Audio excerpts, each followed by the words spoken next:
a evaluar muy bien la vía biliar. Primero con la vía biliar y todo lo que es el hígado y el hígado, etc. Primero, en general miramos con el convex, pero cuando son muy chiquititos, en general menores de 6 meses, yo directamente arranco con el lineal. Y para mí toda la evaluación ecográfica en un paciente pediátrico, salvo que ya sea casi un adulto, tiene que incluir el transductor lineal, que nos da realmente mucha información. Bueno, además se puede repetir, no requiere anestesia, etc. Pero además de que sea accesible, es un método que nos da realmente mucha información. Entonces, mediante la ecografía vamos a evaluar bien el parénquima hepático, la vía biliar, cómo está la vesícula, el páncreas. El páncreas sí a veces queda un poquito escondido, al igual de lo que ocurre en el adulto, pero apoyándose en el hígado, así, comprimiendo, etc., uno puede ver el páncreas. Y el vaso, que es muy importante ver el vaso y medirlo, y si hay o no líquido libre. Cuando digo que es importante ver el vaso y en especial medirlo, es muy fácil medir el vaso, o sea, casi cualquiera puede ver el vaso.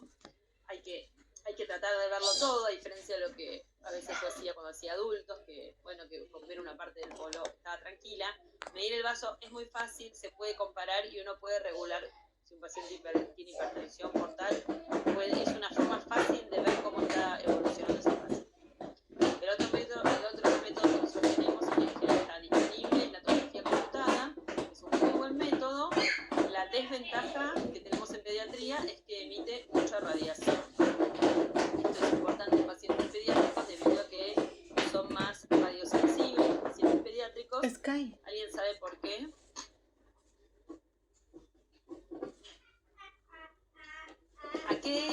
¿A las células en qué momento del ciclo afecta más que nada la radiación? ¿A las células que están en qué forma? ¿O que hacen mucho qué? ¿Qué va a afectar más? ¿A una neurona o a una célula del sistema de la médula ósea?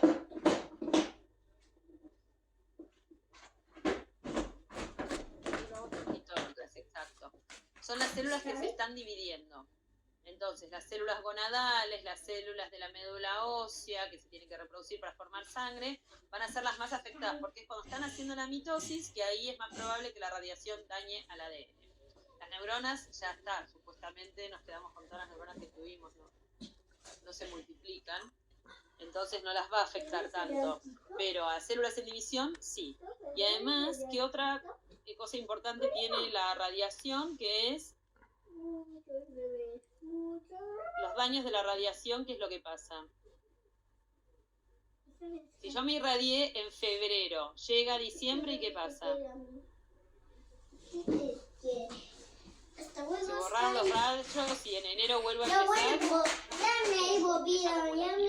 O sea que no se... Entonces los chicos, como están creciendo, los pacientes pediátricos, tienen muchas células que se están multiplicando y tienen toda la vida para acumular radiación. O sea que son más sensibles, están como expuestas. Es como que si la célula no se multiplica, está guardada.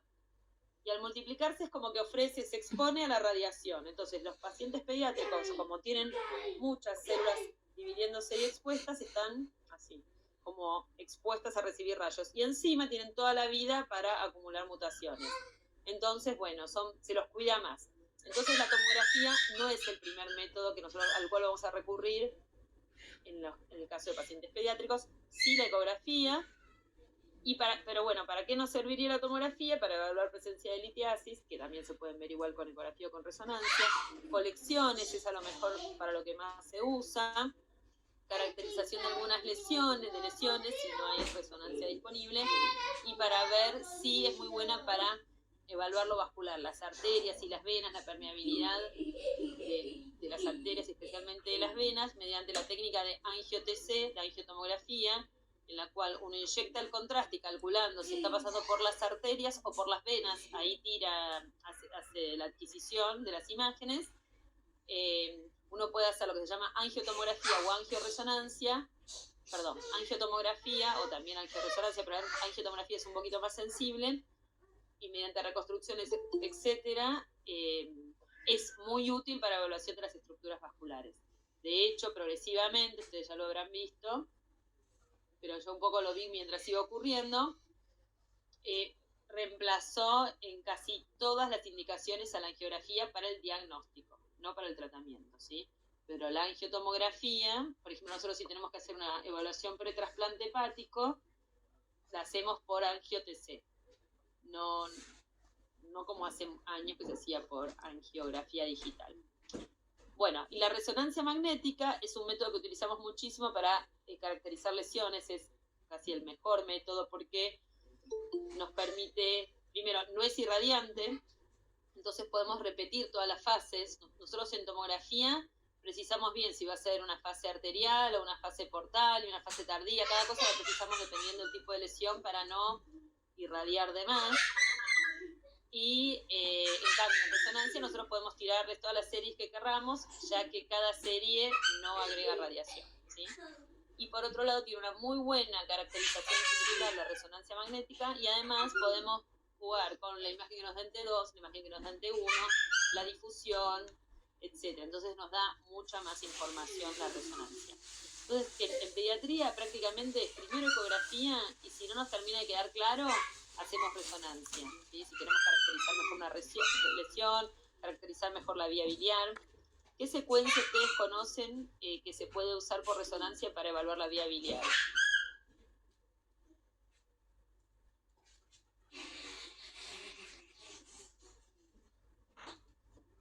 A ver. ¿O qué secuencia o qué... ¿Cómo ustedes pedirían una evaluación de la vía biliar por resonancia? Ahí hay un ejemplo. Esto de acá, ¿qué es?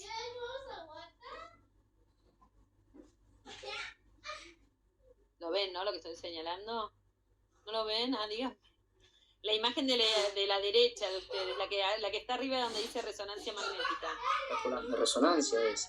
Es una colangiorresonancia. Entonces la resonancia tiene esa ventaja también, nos permite, para la vía biliar, hacer la colangiorresonancia. ¿Saben cómo se hace la colangiorresonancia? ¿Cómo se logra obtener esa imagen? No sé si les interesa, a lo mejor no les interesa, pero yo... No sé, yo no sé. Bueno, la resonancia, ¿cómo es que adquiere las imágenes? Lo que hace es imantar a los protones, ¿sí? Nosotros tenemos en el cuerpo muchas moléculas de agua y el agua contiene moléculas de hidrógeno que están cada una en su posición, ¿sí? ¿Saben cómo se ven las imágenes por resonancia? No una colangia, una imagen común. Bueno, entonces, el resonador aplica un campo magnético y de esta forma se alinean todos los protones, ¿sí? Después deja de aplicar si los protones se relajan, las moléculas de hidrógeno, y vuelven al estado de reposo. Cuando vuelven al estado de reposo, es el TR, el tiempo que tarda en volver al estado de reposo, el TR, famoso de la resonancia, y emiten una energía que es captada por el resonador. Con esa energía que capta el resonador, que es diferente a la posición que va a volver cada molécula de hidrógeno, a la posición de reposo, se reconstruye la imagen, ¿sí? Entonces así se hacen el T1 y el T2. En la colangiorresonancia, lo que se hace es calcular, tomar la energía, pero de protones que se mueven lentamente. Entonces así se reconstruye la imagen de los líquidos en movimiento lento. Entonces podemos ver en esta secuencia lo que pasa con la vía biliar. Acá tenemos al colédoco y la rama derecha e izquierda de la vía biliar, la vesícula biliar y parte del intestino y parte del líquido cefalorraquídeo. Y todo lo demás no emite señal porque es una señal quieta, ¿sí? Son moléculas que se quedaron quietas. Y esta secuencia está programada para ver las moléculas que se mueven lentamente. ¿Está bien? No se ve lo que usted estaba señalando. Ah, perdón. No sé cómo hacer para señalar. A ver, espera. Vamos a ver. Pruebo una vez más a ver si puedo compartir y que se vea. Y si no, bueno. Mami, ¿no ves por la coma?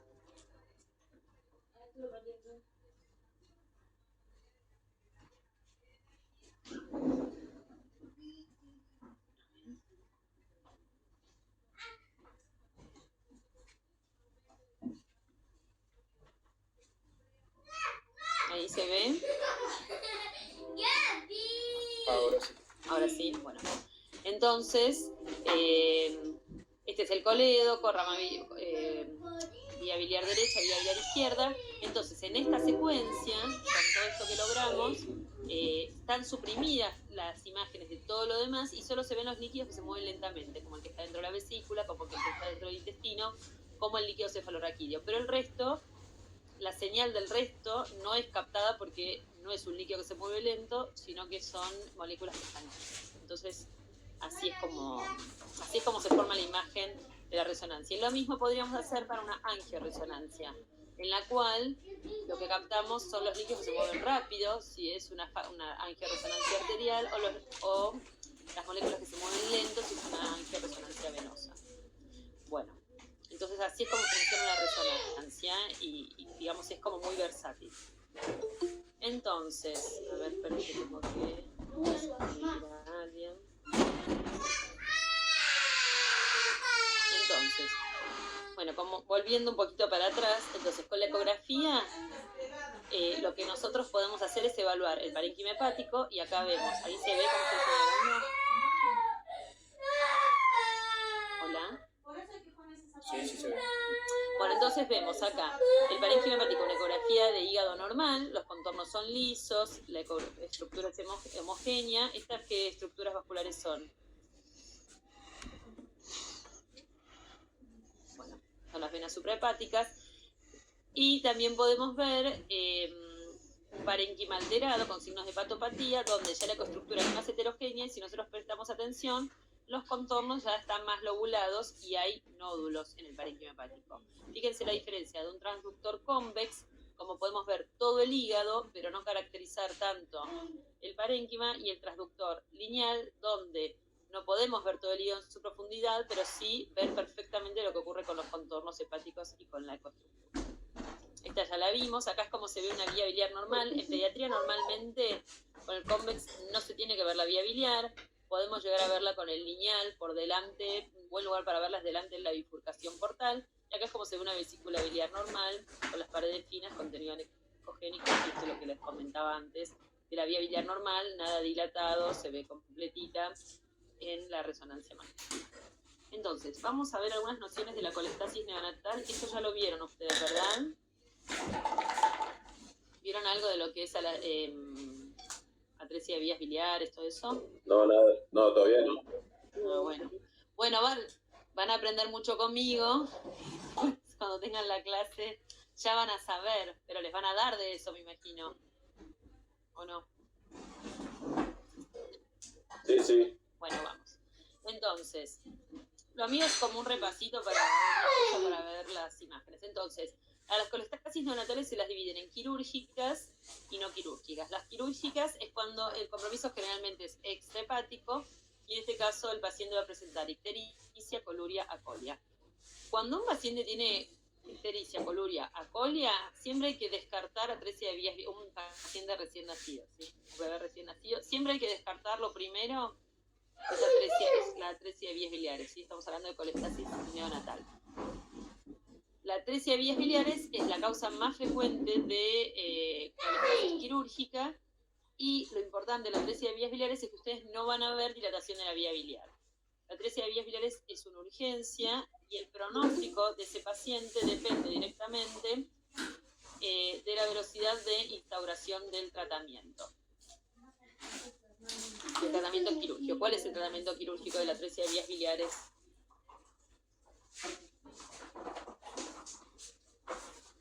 Nada, ¿no? No sé, no les suena? ¿No les suena? Es la cirugía de Kasai. ¿No les suena? No. Bueno, ya se los van a explicar.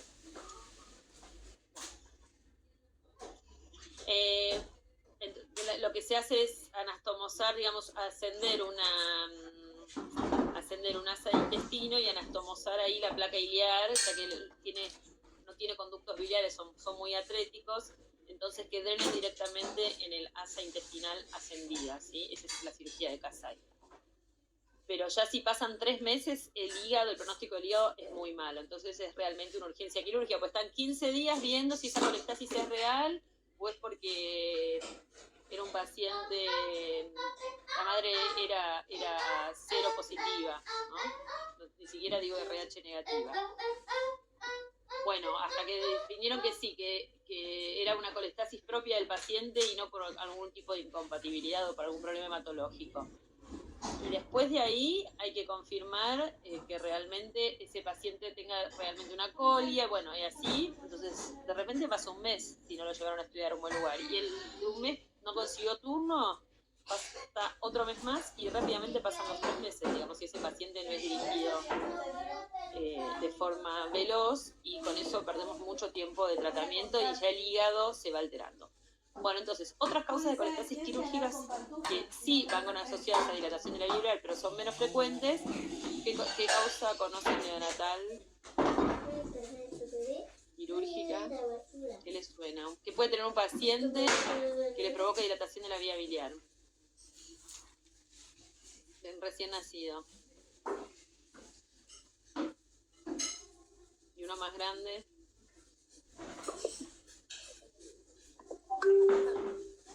Un quiste, perfecto, el quiste de Coledo. Otra de las causas, la menos frecuente que la atresia, pero frecuente es el quiste de Coledo. Bueno. Bueno, las causas no quirúrgicas. Esto bebé. Me dicen, tiene bebé. Esto bebé. Son las hepatitis neonatales, como la colangitis esclerosal o el síndrome de la Gil. Eso es lo que Lo hace la mamá. Lo importante es que las quirúrgicas tenemos, las que cursan con dilatación de la vía biliar, que es fácil. El paciente está amarillo y la caca le sale blanca. Y bueno, que ustedes saben de una colestasis, que saben más que yo. Entonces lo primero que hacemos es hacer una ecografía. Si la vía biliar está dilatada, listo, hay que buscar la causa de obstrucción. Ya veremos. Ahora, si la vía biliar no está dilatada, hay que ver si tiene atresia vías biliares, o tiene cualquiera de las otras causas que cursan sin dilatación de la vía biliar. ¿Sí? Entonces, pasando a la atresia de vías biliares, que es la causa más frecuente de colestasis neonatal, si bien es poco frecuente, si uno está en la comunidad es poco frecuente. Ahora, yo que estoy en un lugar que se hace trasplante hepático, la gran mayoría fue por atresia de vías biliares, ¿sí? Entonces, una obliteración fibrosa en las vías biliares intrahepáticas, las vías biliares no están dilatadas, y diferentes más o menos frecuentes. Entonces, en un paciente con una ictericia que persiste luego de la segunda semana sin dilatación de la vía biliar, todo es una atresia de vías biliares hasta que se demuestre lo contrario. Incluso es frecuente que no se vea la vesícula biliar en un paciente con atresia de vías biliares, pero si uno ve la vesícula, o sea, si uno ve todo bien, en una colestasis severísima, hay que descartar la atresia de vías biliares, ¿está bien? ¿Y saben cómo se descarta la atresia de vías biliares? Hay muchas con una colestasis Mami, intraoperatoria. querida. Con una colangiografía intraoperatoria. O sea, no es ni por resonancia ni por ecografía. Si yo sospecho eso, entra a quirófano, se hace la colangiografía intraoperatoria y si es necesario, se hace la cirugía de Kasai. Bueno. Entonces, ¿cómo se ve la atresia de vías biliares? Para hacer la ecografía, acá necesitamos sí ayuno, otras veces no pedimos ayuno, pero para la ecografía, para este diagnóstico, tiene que tener 4 horas de ayuno. Mami. ¿Para qué les parece que va a ser el ayuno? Levántate, Julissa. ¿Para qué pedimos ayuno los que hacemos ecografía?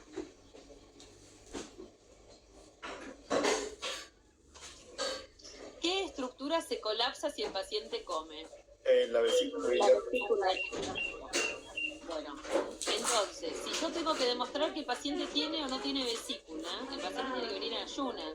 Porque si comió, yo no sé si la vesícula no la veo chiquita, porque no está, o porque acaba de comer y se colapsó, entonces no la veo. ¿Está bien? Entonces el paciente tiene que venir con la vesícula con todas las chances de tener la vesícula distendida, lo más visible posible. ¿Está bien?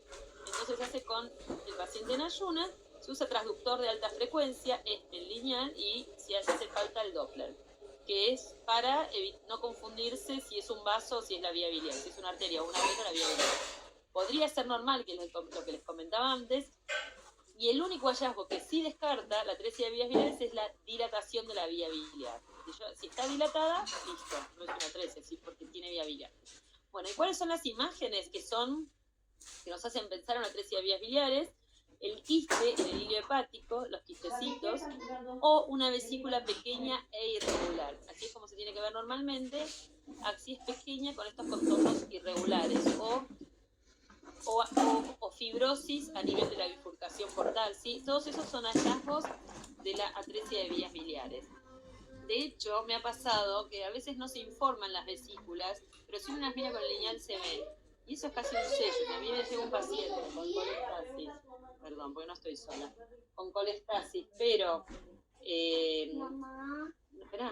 con una vesícula pequeña y así rudimentaria, yo lo llamo al hepatólogo y digo, sí, es una atresia de vías biliares. El programa del CASAI, básicamente. En el almuerzo Come primero. muy bien. Come primero. No puedo. Sí, mira, hay mucha gente. Digo rápido, te lo voy a decir. Hay mucha gente, ahí está, mira, mucha gente escuchando. Amanda, Son dos. me voy. Son No, dos. son dos que están con la cámara prendida, pero ves que dice 35. Anda para allá. Pero le dije a Boris que tenía un video que le mandé. Bueno, Que le mandé después no, bueno, del libro. te dije que te vayas. Bueno, perdón. Tiene el cumpleaños de mi suegra encima. Una habitación. Cerrá la puerta. Hola mamá. La puerta. Anda a comer, Julice. Mi achito tiene otra. Anda, lávate las manos. Mami, mi anchito. Sí, ya sé, mi amor. No Anda, me di lávate cuenta las cuando confirmé las la manos, Julice. justo cumplía mi suegra. Hola, Bueno, yo soy entonces, nuevamente el Dana y cartel. Ante la cocinera. sospecha clínica, el único método que puede limitar de forma definitiva el diagnóstico de atresia de vías biliares es la colegiografía intraoperatoria. Otras formas de verlo ya cuando está más evolucionada es la angio-TC, que de hecho en realidad la hacemos como evaluación pretrasplante hepático en un paciente que el CASAI, bueno, lo sirvió para que aguante un poquito hasta que el paciente crezca, pero no terminó de solucionar el problema. Entonces vemos que se forman estos quistes, pueden haber quistes más dilatados, o vemos un hígado Anda a pequeño, comer, nene. con una estructura muy heterogénea. Y acá aprovecho para mostrarles cómo con la angio-TC se ve perfecto la aorta, el tronco celíaco y la arteria hepática, ¿sí? Que son las estructuras que nosotros necesitamos analizar cuando hacemos una evaluación pretrasplante hepático. Y acá se ve la vena mesentérica superior.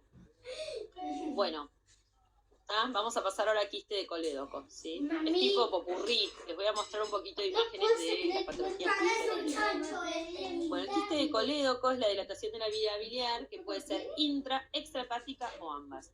Y según la clasificación de Todani, se los clasifica en 5 tipos. El tipo 1, el tipo 2 y el tipo 3, la dilatación de los quistes es extrahepática, ¿sí? De la vía biliar extrahepática. Estos tres. El tipo 4 es intra y extrahepática y el tipo 5 es solo intrahepática. ¿Sí? Como para que se acuerden, no, yo nunca me lo acuerdo, todos los que hacemos imágenes hepáticas tenemos pegado este recordatorio, pero bueno. Por lo menos se los digo una vez, pero para que se acuerden, los primeros 3 de arriba es solo intra, tipo 4 es intra y extra, y tipo 5 es solo, perdón, los primeros 3 es solo extra, tipo 4 es intra y extra, y el tipo 5 es solo intrahepático. Entonces, la causa del quiste de colédoco es desconocida, o sea, hay una teoría de la malformación de la placa ductal, también donde se forman los conductos biliares, bueno, y todo eso, y la teoría del canal biliopancreático común anormalmente largo. ¿Qué es lo que pasa con esto? Lo que se ve en este esquema, que lo que se ve acá.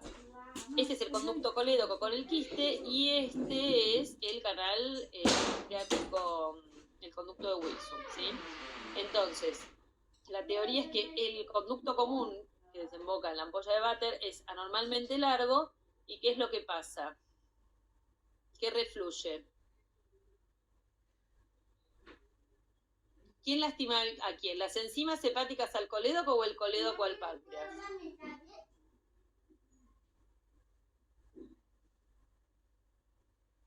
Está ahí la respuesta.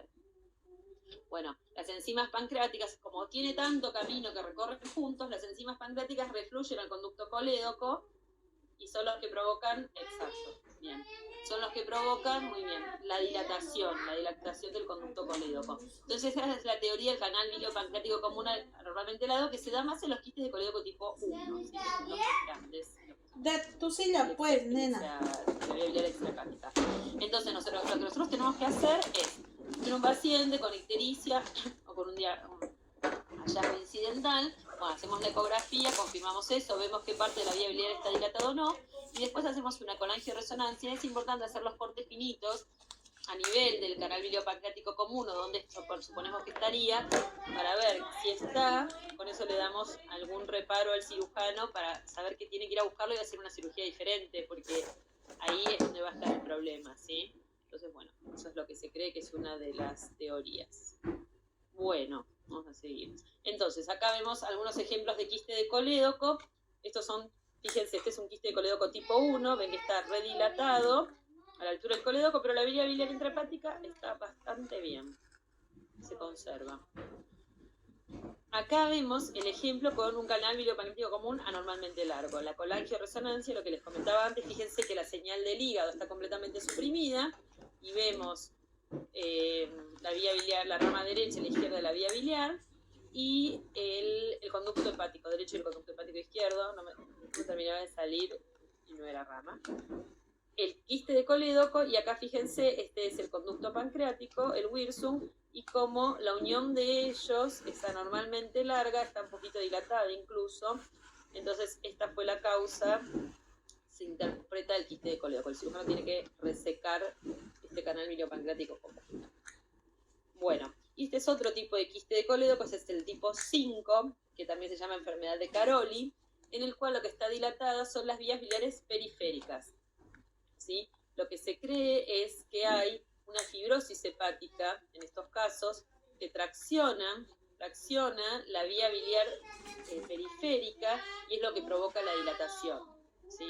Entonces, por una fibrosis hepática se asocia a una fibrosis hepática congénita que tracciona y es lo que provoca la dilatación de la vía biliar bien distal. Entonces vemos estas dilataciones medio serpiginosas, que en realidad son conductos biliares displásicos. Hay una imagen que se llama el signo del dot sign, porque ¿qué estructura está ahí? ¿A qué estructura rodea la vía biliar? ¿Qué estructura se asocia a la vía biliar?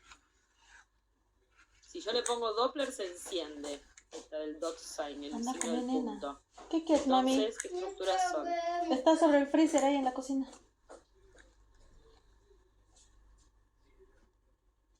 Les estoy dando la respuesta. Yo, para hacer algo de feedback bien vascular, es perfecto. Es la arteria hepática. Algunos dicen la vena porta, otros dicen la arteria hepática, pero en realidad rodea a los dos. Entonces siempre vamos a tener asociada a la vía biliar dilatada una arteria o la vena porta, porque está estriada porta, ¿sí? Bueno, así es como se ve por resonancia, la colangioresonancia, y así como se ve, este es un T2. A veces se asocia también el síndrome de Caroli a riñones a poliquistosis renal. Bueno, entonces todo esto es tipo 5, dilatación intrahepática, se asocia a fibrosis hepática y se puede asociar también a poliquistosis renal.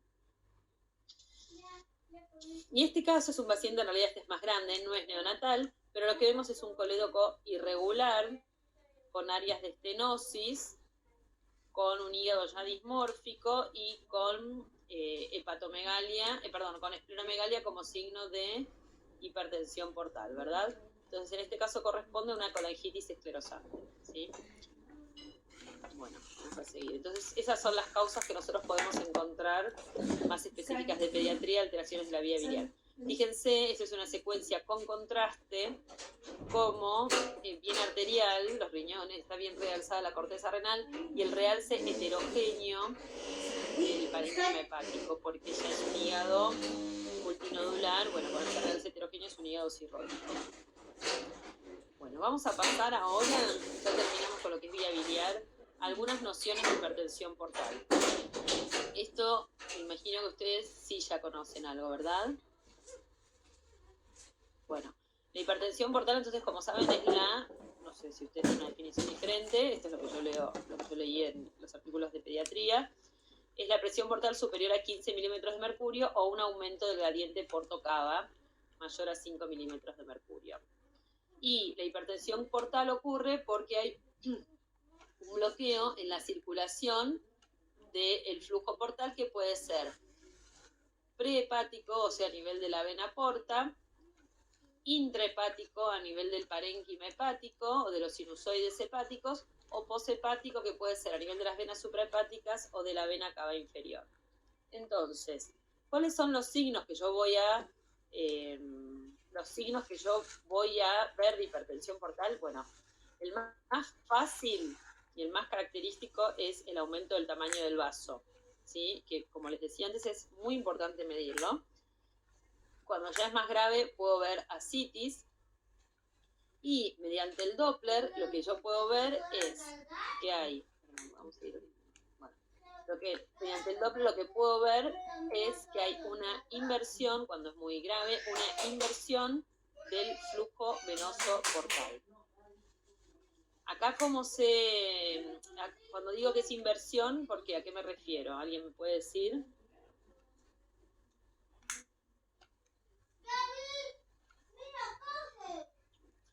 Bueno, normalmente yo tengo que ver la arteria y la vena del mismo color, ¿sí? Depende, ustedes saben, con el Doppler lo que yo hago es, en realidad, no ver si es hepatópeto o exacto.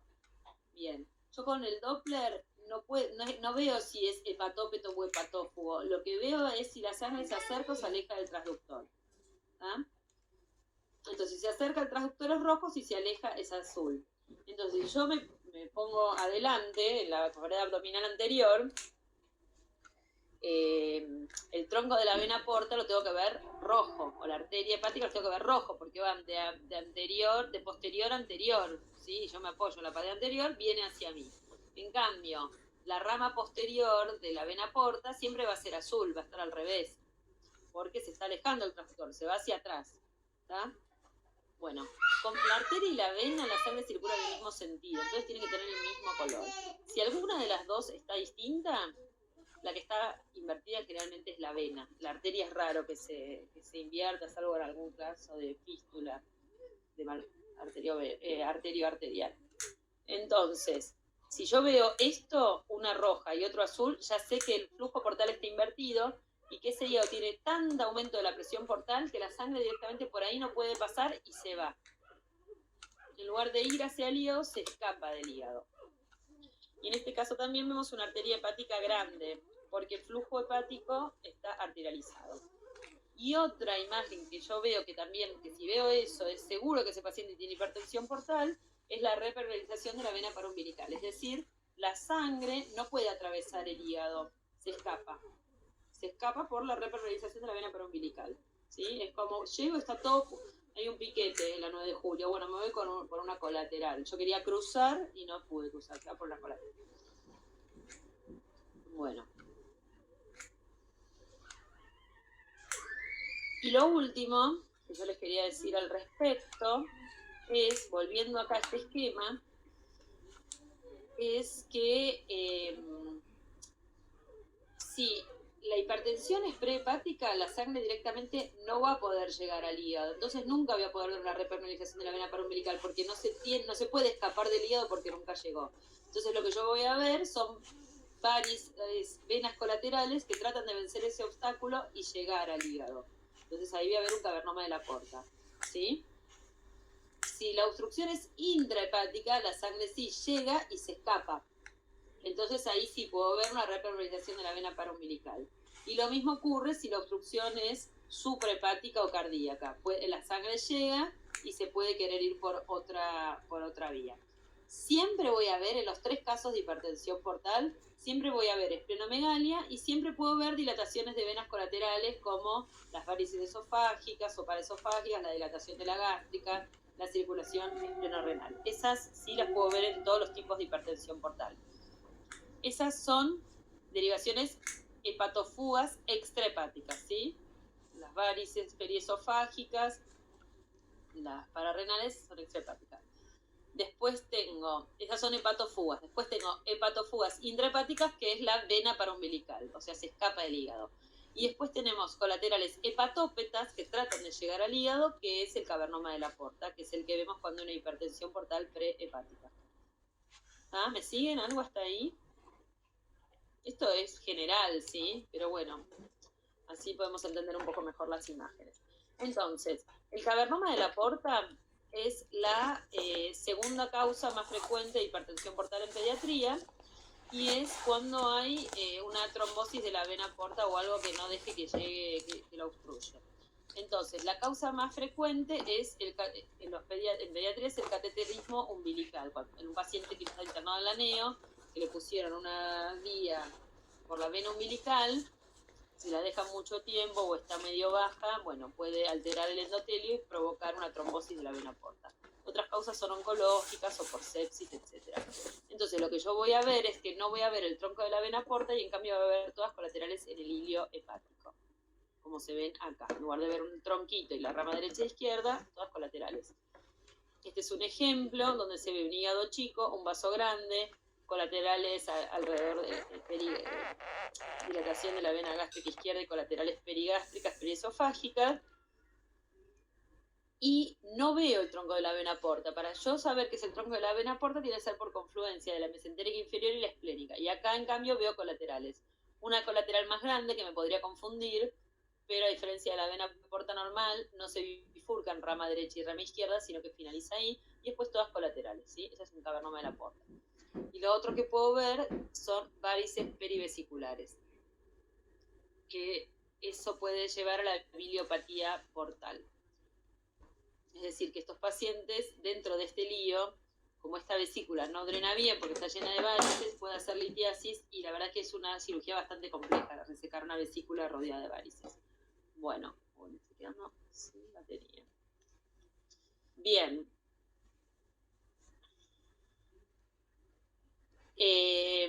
Entonces, con el transductor lineal lo que podemos ver son los contornos irregulares y el patrón nodular, y podemos ver una pérdida y la variación respiratoria. Antes de la inversión de la vena porta, lo que podemos ver entonces es una inversión, una pérdida y la variación respiratoria y esplenomegalia, como les había referido antes.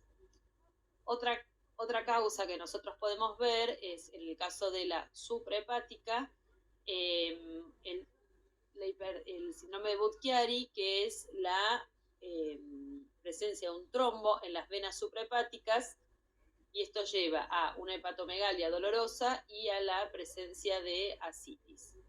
Hepatomegalia dolorosa y ascitis, buscamos a ver si hay trombosis, y si hay trombosis en una de las venas suprahepáticas es lo que se denomina síndrome de Budd-Chiari. Ahora, en pacientes, por ejemplo, que hace poco recibieron un trasplante de médula ósea, se puede producir lo que se llama la enfermedad veno-oclusiva, que ahí se ocluyen venas confluentes de las venas suprahepáticas más pequeñas. Yo no veo el trombo, pero sí veo la hepatomegalia dolorosa, o sea, la hepatomegalia y la ascitis y el dolor, y esto es lo que con esto, y la inversión del flujo de la vena porta, que quiere llegar y no puede, y con esto hacemos el diagnóstico de enfermedad veno-oclusiva. Bueno, ahora yo les voy a hacer una breve reseña de lo que son los tumores hepáticos en pediatría. Ya pasamos por la vía biliar, hipertensión portal, y ahora vamos a ver los tumores hepáticos. Si no se me corta la batería, porque me olvidé parte del cargador. Entonces, bien. Entonces, los tumores hepáticos son tumores poco frecuentes y son menos del 1 a 4% de los tumores sólidos en pediatría.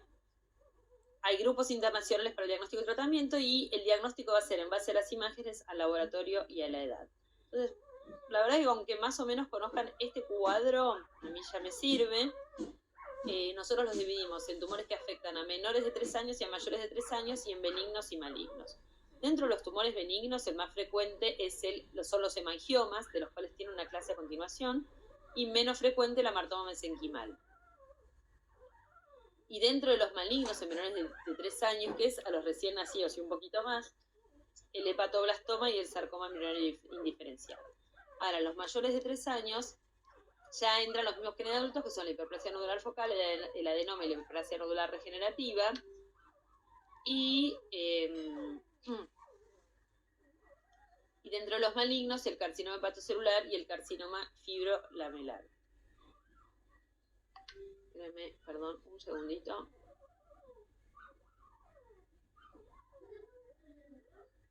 Ay, a ver, me escribió algo Gustavo. Bien.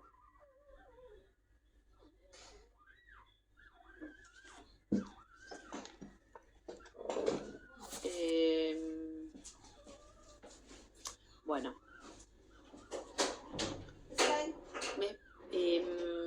Me esperan un segundito que voy a cambiar la cámara porque me voy a quedar sin batería acá. Discúlpenme un segundito y ya seguimos.